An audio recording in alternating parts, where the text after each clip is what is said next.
Hi everyone. So in this video we will be completing our chapter number 5 और last video में हम पढ़ रहे थे about the split in the Congress, जो कि हमने सिर्फ कॉन्टेक्स्ट ही हमने समझा था और ज्यादा कुछ नहीं समझा था, और इस वीडियो में हम उसे डीपली समझेंगे।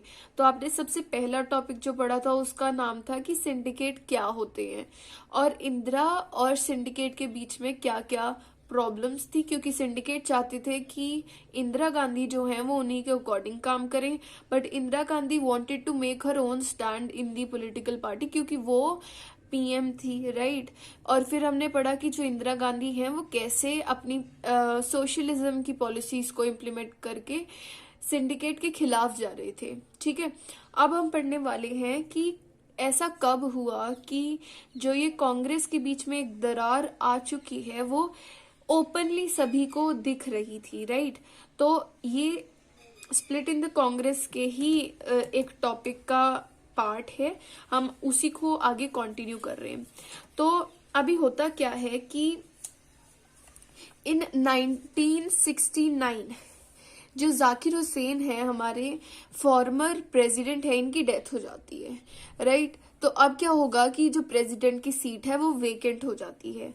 अब क्या होगा कि जो कांग्रेस है वो अपने कैंडिडेट को खड़ी करेगी, ठीक है, जिनका नाम था एन संजीवा रेड्डी, और उसे सारे के सारे जो ये पॉलिटिकल स्टालवर्ड्स थे, यानी कि स्टालवर्ड मतलब सिंडिकेट को ही बोला जाता है, जो ये स्ट्रॉन्ग लीडर्स थे वो इन्हें सपोर्ट कर रहे थे, राइट, एन संजीवा रेड्डी को। अब प्रॉब्लम ये थी कि जो एन संजीवा रेड्डी हैं वो इंदिरा गांधी के एक तरह से दुश्मन टाइप थे, ठीक है। तो अब इंदिरा गांधी ने क्या देखा कि मेरी पार्टी के लोग मेरे ही दुश्मन को प्रेसिडेंट की सीट के लिए कैंडिडेट के लिए खड़ा कर रहे हैं कि ये इलेक्शन लड़ेंगे, ठीक है। So N Sanjiva Reddy was the official Congress candidate.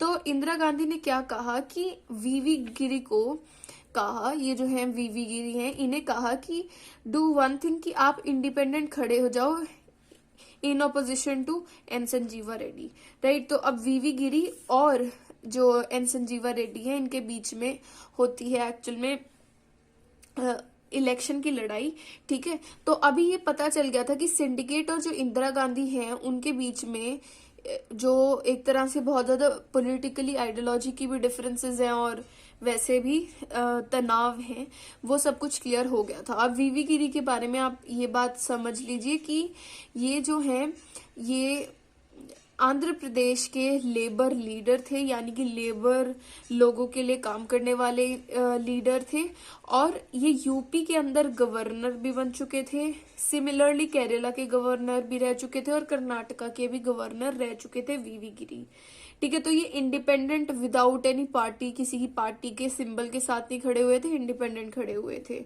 अब होता क्या है कि जो एस निंजलिन गप्पा हैं, ठीक है, अब ये कहते हैं कि अपने कांग्रेस के एमपीज और एमएलएस को एक व्हिप इशू करते हैं, यानी कि एक तरह से एक इंस्ट्रक्शन कहते हैं कि जो सारे कांग्रेस के जो एमपीज और एमएलए हैं जो कि प्रेसिडेंट के इलेक्शन में पार्टिसिपेट करते हैं, वोट डालते हैं, उन्हें किसे वोट डालनी चाहिए, एन संजीवा रेड्डी को, ठीक है। अब मतलब ये सारा सिंडिकेट एन संजीवा रेड्डी के साथ है, पर इंदिरा गांधी क्या कहती हैं कि there should be a conscience vote, यानी कि सोच समझ के वोट डालनी है सब सारे कांग्रेस के लीडर्स को, and everybody is free to vote. ऐसा नहीं होना चाहिए कि एस निंजलिन गप्पा जो है वो कह रहे हैं कि भाई ऐसा होना चाहिए तो आप ऐसे ही करोगे, so there should be a conscience vote. तो अब होता क्या है, इन दी एंड वीवी गिरी जो कि सपोर्टेड थे बाय इंदिरा गांधी वो जीत जाते हैं इस इलेक्शन में, ठीक है। तो जो एन संजीवा रेड्डी हैं वो हार जाते हैं। अब होगा क्या, there will be a split in Congress. आपने देख लिया कि हर जगह क्या हो रहा है, syndicate versus Indira, syndicate versus Indira. तो इसकी वजह से वो सोचेंगे कि अब पार्टी को स्प्लिट ही कर देंगे। तो अब होगा क्या, जो सिंडिकेट हैं जिनके प्रेसिडेंट मैंने आपको बताया था कि के कामराज थे, और जो इंदिरा गांधी हैं, ठीक है, इनकी दो पार्टीज बन जाएंगी, कांग्रेस ही दो हिस्सों में टूट जाएगी in November 1969। Very important date to learn, November 1969 67 में अभी इलेक्शन होके हटा है, राइट। और जिसमें कांग्रेस पहले से ही कमजोर थी और अब कांग्रेस में और भी डिवाइड आ गए। तो जो सिंडिकेट वाली कांग्रेस थी उसे बोलते थे कांग्रेस ऑर्गेनाइजेशन या फिर ओल्ड कांग्रेस, सिंडिकेट वाली, ठीक है। और जो ये इंदिरा गांधी वाली थी उसे बोलते थे कांग्रेस रेक्विजिशनिस्ट। रेक्विजिशनिस्ट का मतलब होता है जो मांग करते हैं लोग, ठीक है, मांग करता हिंदी में मीनिंग है रेक्विजिशनिस्ट का, जो कि लोग मतलब एक मांग करेंगे एक, ठीक है। तो एक न्यू कांग्रेस ये बन गई कांग्रेस आर, आप इसे शॉर्ट फॉर्म में इस वाली कांग्रेस को कांग्रेस ओ बोलोगे, ठीक है। इसे ओल्ड कांग्रेस भी बोलते थे और इस कांग्रेस को कांग्रेस आर बोल सकते हो और ये न्यू कांग्रेस भी बोला जाता था, ठीक है। तो अब इंदिरा गांधी ने कहा कि ये जो दो कांग्रेस बनी है इसमें क्या फर्क है मैं आपको बताती हूँ। इंदिरा गांधी ने कहा कि सिंडिकेट वाली कांग्रेस ओ काफी ज्यादा कंजर्वेटिव है, प्रो रिच है, रिच लोगों के लिए काम करने वाली है। पर मेरी कांग्रेस, हमारी कांग्रेस कैसी है, सोशलिस्ट है, पुअर लोगों के लिए काम करने वाली है, ठीक है। अब होगा क्या कि जो इंदिरा गांधी हैं वो अपने टाइम पीरियड में ऐसा कर चुकी थी, यानी कि 67 का जो इलेक्शन था उसमें इन्होंने nationalisation of 14 leading private banks कर दिया था। जो पहले प्राइवेटली चलते थे बैंक्स, टॉप के बैंक्स इंडिया के, उन्हें जो है नेशनलाइज कर दिया गया इंदिरा गांधी द्वारा, यानी कि गवर्नमेंट के अंडर। फिर उसके बाद इन्होंने किया प्राइवी पर्स का ओबोल्यूशन, जो कि हम अगले टॉपिक में पढ़ेंगे कि क्या था। अब होता क्या है कि बहुत, अब जो आपके मोरारजी देसाई हैं, मैंने आपको बताया था मोरारजी देसाई जो है उस समय पे डेप्यूटी पीएम थे और फाइनेंस मिनिस्टर थे। इन्होंने देखा कि इंदिरा गांधी मेरी बात तो कोई थोड़ी सी भी फॉलो नहीं करती हैं, है ना, तो इन्होंने रिजाइन कर दिया मोरारजी देसाई ने, जब ये स्प्लिट का भी काम चल रहा था। तो आपने देख लिया कि कांग्रेस के दो हिस्से हो गए, Congress O and Congress R, right. अब हम एक बार ही पढ़ लेते हैं ओबोल्यूशन ऑफ प्राइवी पर्स। मैं आपको अच्छे से समझाती हूँ कि हुआ क्या। आपने चैप्टर 1 में पढ़ा था कि जो इंडिया है उसके दो टाइप के हिस्से होते थे, एक होती थी प्रोविंशियल स्टेट्स और दूसरे होते थे प्रिंसली स्टेट्स, है ना। तो जो प्रोविंसेस थी वो तो डायरेक्टली इंडिया के पास आ गई थी, पर जो प्रिंसली स्टेट्स थी इंडिपेंडेंस के बाद उन्हें मनाना पड़ा, राइट, कि आप हमारे साथ इंडिया के साथ जुड़ जाइए। तो उस चीज को करने के लिए जो प्रिंसली स्टेट्स हैं उन्हें कहा गया कि जब आप हमारे साथ इंडिया के साथ जुड़ जाओगे तो क्या होगा, we will issue a grant in heredity और गवर्नमेंट अलाउंस। आपको हम एक ग्रांट देंगे, ठीक है, कि आपके पास इतनी जमीन होगी, आपको इतना ये सब कुछ दिया जाएगा, आपका खजाना होगा, ये सब कुछ according to the extent of your princely state, कितने बड़े लार्ज एरिया पे है उस राजा को उतना मिलेगा। रिवेन्यू जितना आप पहले कलेक्ट करते थे उसके बेसिस पे हम आपको देंगे, और आपका क्या पोटेंशियल था, आप कितने ज्यादा स्ट्रांग थे, उस राजा को जो है फिर वो ग्रांट दी जाएगी हेरिडिटी में, जो आगे आगे उनके बच्चों को मिलता जाएगा, ठीक है। कुछ जमीन है, खजाना है, ये सब कुछ, ठीक है। तो अभी ये हेरिडिटरी प्रिविलेजेस को ही प्राइवी पर्स बोला जाता है, ठीक है। प्रिंस का जो है एक तरह से पर्स है जो कि इंडिया की गवर्नमेंट ने उन्हें इंडिया में शामिल होने के बदले में दिया था, ठीक है, प्राइवी पर्स। अब क्या है कि बहुत लोगों ने इसका क्या क्रिटिसिज्म भी किया कि this is against equality and socio and economic justice के खिलाफ है ये। और नेहरू को भी ये बहुत सारी चीजों का कुछ भी पसंद नहीं आया था, क्योंकि एक तरह से ये इन सारी चीजों को वायलेट करने वाली चीजें हैं। तो पर उस समय पे क्या जरूरी था, इंटीग्रेशन जरूरी था, नहीं तो इंडिया के बहुत सारे हिस्से होते आज के टाइम पर, तो उस समय ये इम्पोर्टेंट था। तो अब क्या होता है कि इंदिरा गांधी ने 67 के इलेक्शन में प्राइवी पर्स को अबॉलिश करने के लिए, यानी कि उनकी राजा वगैरह की ये जो हेरिडिटरी प्रिविलेज है उसे खत्म करने की एक तरह से बात शुरू की थी, पर इन्हें इतना सपोर्ट नहीं मिला तब। और फिर जो मोरारजी देसाई हैं वो कहते हैं कि ये जो ओबोल्यूशन जो कह रही हैं कि इंदिरा गांधी करेंगी, this is not morally correct, ठीक है। यानी कि इन्होंने कहा कि अगर आप ओबुलेशन करोगे that will B morally incorrect, वो आप सही नहीं करोगे, आप उनके साथ धोखा करोगे कि पहले आपने कहा कि आपको हेरिडिटी के अंदर अरे ये चीजें मिलेंगी, ठीक है, आप इंडिया के साथ मिल जाओ, और आप अब उसे अबॉलिश, आप उसे बैन करने की कोशिश कर रहे हो। और मोरारजी देसाई ने कहा this will be breach of faith with the princess, यानी कि इंडिया जो है, इंडिया की सरकार और जो प्रिंस हैं, जो राजा हैं, उनके बीच में जो वो विश्वास बना हुआ है वो खत्म हो जाएगा, ठीक है। पर 67 में तो कुछ नहीं हो पाता प्राइवेट पर्स का अबॉलिशन वगैरह, पर क्या होता है 70 के अंदर, 1970 के अंदर एक कॉन्स्टिट्यूशनल अमेंडमेंट जो है वो एक तरह से इंट्रोड्यूस की जाती है पार्लियामेंट के अंदर, और लोकसभा में वो पास हो जाती है पर राज्यसभा में नहीं होती। पर 1971 का जो अब इलेक्शन होगा जिसमें आप देखोगे कि कितना इंदिरा गांधी कितने बड़े स्कोप से जीत जाएंगी, तब ये जो है अबॉलिश हो जाएगा, ठीक है। तो आई होप आपको समझ में आ गया प्राइवेट पर्स क्या था, और हमने ये भी पढ़ लिया कि जो कांग्रेस है वो 2 हिस्सों में टूट गई थी। Moving on to the last topic of the chapter. See, I'm doing everything in hurry. I know क्योंकि मेरे कॉलेजेस आई होप जल्द ही खुलने वाले हैं, and when I go there फिर मुझे टाइम इतना ज़्यादा नहीं मिलेगा that I would be able to complete the syllabus and all. तो आई होप आपको क्लियर हो रही हूँ चीज़ें। आई नो कि मैंने बहुत अच्छी हैंड राइटिंग या कुछ ऐसे नहीं किया है, बट फिर बीच में सब कुछ रह जाएगा and that will be difficult for me to cover all of it, तो इसीलिए I am doing it fastly. तो अभी हमारा जो लास्ट टॉपिक है that is about the 5th general election, right. अभी आपने पढ़ा था 4th जनरल इलेक्शन में जो कांग्रेस है, जो इंदिरा गांधी है, वो बहुत बुरी तरीके से जीती थी, ठीक है। बुरी तरीके से जीतने का क्या मतलब है, बड़ी मुश्किल से जीते हैं, ठीक है, बहुत जगह हारे भी थे। पर अब 71 में एक इलेक्शन होगा, क्यों होगा आपको पता है कि जो आपका सिंडिकेट है, ठीक है, उसने क्या करा, पहले तो ये इकट्ठे थे यानी कि इनकी सीट्स प्लस हो रखी थी। अब जब ये 2 पार्टीज अलग अलग हो गई हैं तो मतलब अब ऐसा तो नहीं है कि ये अपनी सीट्स इनको दे रहे हैं कि भाई लो आप बैठे रहो कुर्सी पे, नहीं, ऐसा नहीं हुआ था। अब ये दोनों स्प्लिट हो गए हैं, ठीक है। तो जो सिंडिकेट है वो तो अलग हो गया, अब इंदिरा गांधी के पास क्या है, कम सीट्स, कम सपोर्ट रह गया है, तो अब ये तो चले गए रूलिंग पार्टी में से। अब इंदिरा गांधी क्या करती हैं, कांग्रेस आर की तो है ही ये, तो इन्होंने सीपीआई और डीएमके को मिला के अपना अभी रूल कर रही थी ये, ठीक है। 67 में इलेक्शन हुए थे, अगले कब होने चाहिए थे, 72 में, राइट, 5 साल को प्लस करके।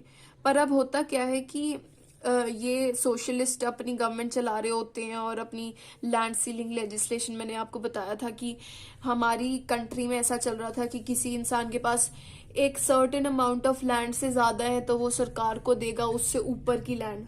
मान लो आपको कह रखा है आपके पास 10 यूनिट से ज्यादा नहीं होना चाहिए, अगर आपके पास 12 यूनिट है तो 2 यूनिट सरकार ले लेगी। तो इस काइंड ऑफ चीजें चल रही थी इंडिया के अंदर, तो इसलिए ये थोड़े फेमस भी हो रहे थे, ठीक है।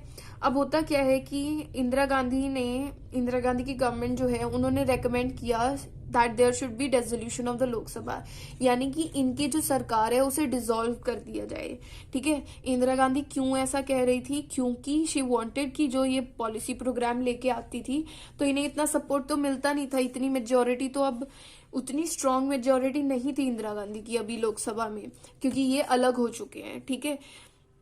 इसकी वजह से इंदिरा गांधी चाहती थी कि दोबारा से सरकार बने और हमारी मेजोरिटी आए, दोबारा से सरकार बन के हमारे नेता जो हैं वो इलेक्ट होके आए और मैं सारी चीजों को, जैसे ये लेजिस्लेशंस वगैरह, मैं उन्हें अच्छी तरीके से इम्प्लीमेंट कर पाऊं। तो इन्होंने कहा दिसंबर 1970 के अंदर कि लोकसभा को डिसॉल्व कर दो, हम दोबारा से इलेक्शन चाहते हैं, ठीक है। उसकी वजह से क्या होता है, सारे एमपी जो हैं वो हट जाते हैं और दोबारा से इलेक्शन होते हैं सारे एमपीज के लिए, सरकार जो है वो डिसॉल्व हो जाती है। तो अब क्या होता है कि 5th जनरल इलेक्शन होता है फरवरी 1971 के अंदर, होना था 2 में एज सच, पर क्योंकि डिसॉल्व कर दिया गया इसकी वजह से 71 में होगा और फरवरी के अंदर होगा। अब हम समझेंगे कि क्या कंपटीशन किस किस के बीच में था, राइट। तो आपने ये बात देख ली कि कांग्रेस आर और कांग्रेस ओ जो है ऑपोजिशन में हो गई एक दूसरे के, राइट। और कुछ और एक बहुत इम्पोर्टेंट जो अलायंस बनाया गया 71 के टाइम में, वो था ग्रैंड अलायंस। ठीक है, अभी हम दोनों के बारे में पढ़ेंगे। पहले हम कांग्रेस आर के बारे में पढ़ लेते हैं कि क्या क्या चल रहा था। तो कांग्रेस आर जो है वो सीपीआई के साथ इन्होंने कहा था हम अपनी अलायंस बनाएंगे जब हम जीतेंगे। और जो इंदिरा गांधी है उन्होंने एक स्लोगन दिया था गरीबी हटाओ, जिसकी वजह से landless labourers, Dalit, Adivasi, minorities, women and unemployed youth जो है वो इंदिरा गांधी के साथ सपोर्ट में आ गए थे, क्योंकि गरीबी हटाओ का मतलब है रिमूव पॉवर्टी, राइट। तो इनका ये काफी इन्फ्लुएंशियल स्लोगन था, जिसकी वजह से इंडिया जो है वो इनका साथ दे रहा था। और इंदिरा गांधी ने पब्लिक सेक्टर के ऊपर, यानी कि गवर्नमेंट कंट्रोल करेगी, सरकारी जॉब्स होंगी, ये सब कुछ ऐसा इनका एजेंडा था। और इन्होंने कहा था हम प्राइवेट पर्स अबॉलिश करेंगे। और सीलिंग जो है, यानी कि जो वो ऊपर की लैंड है, मैंने आपको बताया ना कि अगर 2 यूनिट अब गवर्नमेंट ने ले ली, गवर्नमेंट क्या करेगी उस 2 यूनिट का, the government will distribute that 2 units to the poor people, ताकि वो भी एक लेवल प्लेइंग फील्ड पे आ सके। तो इनका बहुत मतलब एज सच अच्छा तारीफ की है आपकी बुक ने कि इनका ये सारी चीजें थी, इसकी वजह से ये आगे जाके जीतेंगे। अब अगर देखा जाए ऑपोजिशन का, तो जो कांग्रेस ओ है तो इसके अंदर वैसे सारी रियल ऑर्गेनाइजेशनल स्ट्रेंथ थी कांग्रेस की, यानी कि जो सारे इंपॉर्टेंट लीडर्स थे वो किसमें थे, कांग्रेस ओ में ही चले गए थे, जैसे के कामराज, लिंजलिन गप्पा, और जो आपके अभी अभी प्रेसिडेंट के इलेक्शन में खड़े हुए थे, तो ये सारे लोग जो हैं इसी में थे, पर फिर भी ये इतना नहीं जीतेंगे। उसके बाद ग्रैंड अलायंस बहुत ज्यादा इंपॉर्टेंट है, आपके पास 2 मार्क्स में आ सकता है व्हाट वाज ग्रैंड अलायंस। तो ये जो है कांग्रेस आर के ऑपोजिशन में 1 2 3 4 5 पार्टीज ने क्या किया था, एक अलायंस बनाया था इसके खिलाफ इलेक्शन में खड़े होने के लिए। तो ये नॉन कम्युनिस्ट पार्टीज थी और नॉन कांग्रेस थी, इसमें कोई कांग्रेस नहीं थी और ना ही कोई कम्युनिस्ट पार्टी थी। ठीक है, तो आप याद कैसे करो, मैंने कैसे लर्न किया था, हमारे स्कूल का नाम है बीपीएस। ठीक है, तो मैंने आगे भी एक बी डाल दिया, पीछे भी एक एस डाल दिया। तो ये 5 पार्टीज है, मैंने बीपीएस से लर्न कर लिया था। अब इसमें क्या है कि भारतीय जनसंघ है, फिर बी फॉर भारतीय क्रांति दल है, पी फॉर पीएसपी यानी कि प्रजा सोशलिस्ट पार्टी, आप पढ़ चुके हो। फिर एस फॉर एसएसपी संयुक्त सोशलिस्ट पार्टी, इन दोनों के बारे में आपने पढ़ लिया था। एस फॉर स्वतंत्र पार्टी। ठीक है, अब इनका जो स्लोगन था वो बहुत ज्यादा इन्हीं के खिलाफ था। लोगों को क्या है, इंदिरा जाए ना जाए, लोगों को है कि गरीबी हटे, देश की डेवलपमेंट हो। इन्होंने स्लोगन दिया इंदिरा हटाओ, तो इंदिरा को हटाओ, इनका मेन ऑब्जेक्टिव ही ये है सरकार में आने का। So that wasn't very appealing to the people. तो आपने देख लिया कि कांग्रेस ओ अलग से खड़ी थी, ग्रैंड अलायंस अलग से थी, और कांग्रेस आर और सीपीआई जो है वो अलग से थी। आपको नोट्स जो है मैं आपको डिस्क्रिप्शन में प्रोवाइड कर दूंगी, सारे इकट्ठे मिला के, चैप्टर नंबर 2 के और चैप्टर नंबर 5 के। उसके बाद हम देखेंगे आउटकम क्या निकला। आपने देख लिया कि कांग्रेस आर और सीपीआई इकट्ठे थे, तो इनका आज तक की इतनी बड़ी विक्ट्री कभी भी नहीं हुई थी, पिछले 4 जनरल इलेक्शन में भी नहीं हुई थी जितनी फेमस इंदिरा गांधी इस समय पे हो गई हैं। ठीक है, तो 375 सीट्स लोकसभा में और 48.4% वोट्स जो है लोकसभा में वो इन दोनों की अलायंस को मिली। और अगर आप बात करते हो सिर्फ कांग्रेस की, तो 352 सीट्स कांग्रेस को मिली थी और 44% वोट्स कांग्रेस को मिले थे। कांग्रेस ओ के हालात बड़े जो हैं अच्छे नहीं थे, 25% से भी वोट्स से भी कम मिले थे इन्हें, और सिर्फ 16 सीट्स ये जीत पाए थे। ग्रैंड अलायंस जो है वो एक ग्रैंड फेलियर निकलता है 1971 के इलेक्शन में, क्योंकि इन्हें 40 से भी कम सीट्स जो हैं वो मिलती हैं। ठीक है, तो आपने देख लिया 16 सीट, 40 सीट, और इन दोनों को मिला के 375 सीट्स। ठीक है, तो कौन जीत गया, कांग्रेस आर और सीपीआई। अब आपको दिख रहा है आउटकम आपने पढ़ लिया क्या निकला रिजल्ट। और आफ्टर अब होता क्या है, 1971 में आपको पता है इंडो पाक वॉर हुई थी, क्योंकि ईस्ट पाकिस्तान का क्राइसिस हो रहा था, बांग्लादेश बना था। तो उसमें इंदिरा गांधी जो है वो एक स्ट्रॉन्ग नेशनलिस्ट लीडर की तरह उभर के आई थी। और कांग्रेस आर जो है वो स्टेट लेवल पे भी बहुत ज्यादा जीती थी उस समय पे, ठीक है। 1972 में स्टेट लेवल के इलेक्शंस हुए थे, और इसलिए आपको लग रहा होगा कि जो वो इनका ग्राफ नीचे गया था वो फिर से बहुत ज्यादा ऊपर चला गया है। तो इसका मतलब कांग्रेस क्या वो रिस्टोर हो गई है, तो इनकी डोमिनेंस रिस्टोर हो गई है, वोट वगैरह इन्हें ज्यादा मिले हैं, सीट्स ज्यादा मिली हैं। पर अब हम समझेंगे कि क्या वो जो नेहरू वाली कांग्रेस थी जहां पे अलग अलग ग्रुप्स इकट्ठे एक ही पार्टी में थे, क्या वैसी ही कांग्रेस इंदिरा गांधी ने बनाई थी? तो आंसर इज नो। रेस्टोरेशन हुई थी? नहीं, ये 2 नंबर में आ सकता है आपके पास। तो it was not a revival of old Congress party, it was a री इन्वेंशन। यानी कि नेहरू की जैसी वो थी कांग्रेस की पार्टी जहां पे अलग अलग ग्रुप्स थे, फैक्शंस थे, ऐसा नहीं हुआ था, बिल्कुल डिफरेंट थी। पर डोमिनेंस फिर से आ गई थी, वोट्स ज्यादा मिल गए थे। तो सुप्रीम लीडर की पॉपुलैरिटी की वजह से ही जीत रही थी कांग्रेस। यानी कि इंदिरा गांधी हो रखा था इंडिया के अंदर, इसीलिए कांग्रेस पार्टी जो है वो जीतती है। उसके बाद फैक्शंस बहुत ज्यादा कम हो गए थे कांग्रेस के अंदर, कोई बहुत सारे ओपिनियंस को अकोमोडेट करने वाली कांग्रेस आर नहीं थी। फिर the space of democratic expression shrank, यानी कि लोगों की जो जैसे होता था ना, मैंने आपको बताया था कि कोई भी कांग्रेस की खुद की पॉलिसी होती थी तो खुद कांग्रेस में से ही लोग जो है उसका क्रिटिसिज्म करते थे, तो ऐसा कुछ नहीं रहा था यहाँ पे। और इनकी जो जीत थी वो कुछ लोगों के ऊपर ही डिपेंड कर रही थी। जैसे मैंने आपको बताया था, गरीबी हटाओ की वजह से लैंडलेस लेबर्स, पुअर विमेन, दलित, आदिवासीज, अनएम्प्लॉयड यूथ, ये सब कुछ, यानी कि गरीब और जो लोअर क्लासेस है वो बहुत ज्यादा सपोर्ट कर रही थी, ठीक है। ऐसा नहीं था कि लोग सोशलिस्ट वाले लोग भी कांग्रेस को, कम्युनिस्ट भी कांग्रेस को सपोर्ट, ऐसा नहीं हो रहा था, बल्कि जो बहुत पुअर लोग थे वो कांग्रेस को सपोर्ट कर रहे थे। और चाहे कांग्रेस अब बन भी गई, आप आगे देखोगे अगले चैप्टर में कि कैसे कांग्रेस के खिलाफ बहुत सारे प्रोटेस्ट होंगे और पॉपुलर अनरेस्ट होगा कंट्री के अंदर, राइट। तो अगला चैप्टर और भी इंटरेस्टिंग है। आई होप आपको 1971 का इलेक्शन समझ आ गया और कैसे इंदिरा गांधी की डोमिनेंस, ठीक है, वो क्रिएट हो गई है। और अभी आपको पता है कि चैप्टर के अंदर ना 2 टॉपिक्स और ऐड किए गए हैं, एक है बाई पार्टी सिस्टम और एक है मल्टी पार्टी सिस्टम। तो मेरे पास उसके नोट्स नहीं है, आप अपने मैम से डिस्कस करके पूछ लीजिए कि कहाँ से करना है, या फिर आप गूगल से रीड आउट कर लो कि ये दोनों चीजें क्या हैं, एक बाई पार्टी सिस्टम और एक multi party system. I hope आपको क्लियर हो गया हो सब कुछ। We will meet in the next video. पर उससे पहले आई होप कि मैं आपको थोड़े से ये जो कार्टून्स हैं, अगर आपको समझना है कुछ तो मैं आपको कॉन्टेक्स्ट बता देती हूँ कि ये क्या है। वैसे हमने सब कुछ पढ़ लिया है, तो आप देख सकते हो कि सिंडिकेट और जो बाकी ये कांग्रेस को ही रिप्रेजेंट करने वाले बुल हैं, ठीक है। तो ऐसे है कि इसमें जब इंडिपेंडेंस मिली थी तो बड़ा अच्छा चल रहा था सब कुछ कांग्रेस में एक दूसरे के साथ। फिर थोड़ा प्रॉब्लम होने लगी 9 साल बाद, फिर 17 साल बाद क्या हुआ कि दोनों मतलब बिल्कुल ही डिफरेंट डायरेक्शंस होगी, ठीक है। फिर 22 साल बाद यानी कि 69 जो आपने देखा है कि स्प्लिट हो गया था कांग्रेस के अंदर, तो ये वही है कि सिंडिकेट और इंदिरा गांधी के अंदर कैसे लड़ाई हो रही थी उस समय पे। तो अगर ये आते तो आपको पता होना चाहिए, this is all about split in the Congress. उसके बारे में जो भी पढ़ा है उससे ही कनेक्ट करके आपको क्वेश्चंस को आंसर करना है। अब ये जो है वो 66 की कहानी है जहाँ पे शास्त्री जो हैं वो उनकी डेथ हो जाती है। तो आप देख सकते हैं सिंडिकेट खड़े हैं सारे बड़े बड़े लीडर्स। मोरारजी देसाई दूसरे इंसान थे जिन्हें शायद बना सकते थे पीएम।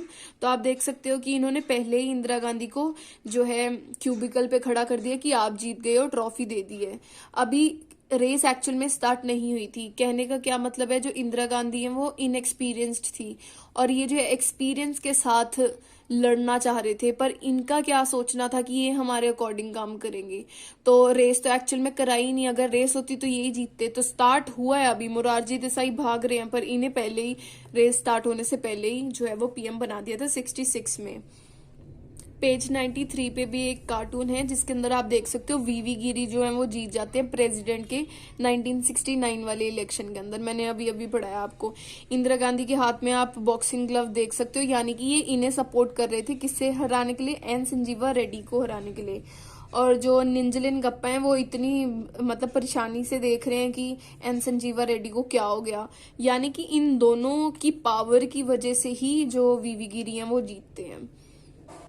अब ये भी वो स्प्लिट वाला ही है जिसके अंदर इंदिरा गांधी को जो सिंडिकेट हैं वो कह रहे हैं कि जो महात्मा गांधी थे वो कहते थे कि जब इंडिया को इंडिपेंडेंस मिल जाएगी तो कांग्रेस को डिसॉल्व होना चाहिए, तो क्योंकि ये कुछ कर नहीं सकते इंदिरा गांधी के खिलाफ, इसलिए ये इन्हें यही कह रहे हैं कि बापू भी यही चाहते थे कि कांग्रेस डिसॉल्व हो जाए, तो आप एक काम करो कि बस अपना बंद करो सब कुछ, ठीक है। ये वाला कार्टून जो है वो 71 वाले इलेक्शन का है, 5th जनरल इलेक्शन का, जिसमें इंदिरा गांधी की बहुत बड़ी जीत होती है और जो ये सारे ग्रैंड अलायंस और दूसरे लोग हैं वो एक तरह से देख रहे हैं बड़े आश्चर्य भाव से कि हो क्या गया। तो यही सब कुछ था। और उसके बाद एक एंड वाली चीज रहती है, कर्पूरी ठाकुर जो है, इनके बारे में आपको पता होना चाहिए। ये बिहार के सीएम थे और इन्होंने बिहार के अंदर जो है रिजर्वेशन का सिस्टम शुरू किया था and he was very against English language. I hope आपको चैप्टर 5 बिल्कुल क्लियर हो गया हो। We will meet you in the next one. Bye.